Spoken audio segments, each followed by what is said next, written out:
উপন্যাস শেষ চিঠির অপেক্ষা। এখানে থাকছে প্রেম, রহস্য, ইমোশন। পর্ব 1, অচেনা চিঠি। বৃষ্টি ভেজা একটা বিকেল। কলেজ থেকে ফিরছিল নীলা। রাস্তায় মানুষ কম, চারদিকে শুধু ভেজা মাটির গন্ধ।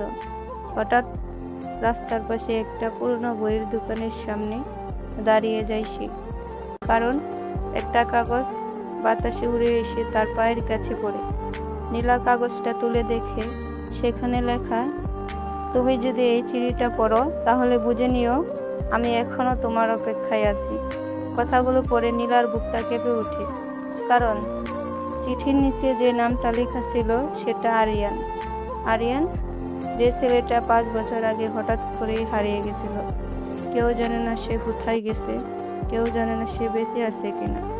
নীলা কাপা হাতে চিঠির উল্টো পিঠটা ঘুরিয়ে দেখে সেখানে একটা ঠিকানা লেখা, পুরনো রেল স্টেশন, রাত 9টা। সেদিন রাতে নীলা অনেক ভাবছিল যাবে কি যাবে না, কিন্তু তার মন বলছিল এই রহস্যের পিছনে এমন কিছু আছে যেটা তার জীবন বদলে দিতে পারে। রাত ঠিক 9টা। নীলা পুরনো রেল স্টেশনের সামনে দাঁড়িয়ে, চারদিক অন্ধকার।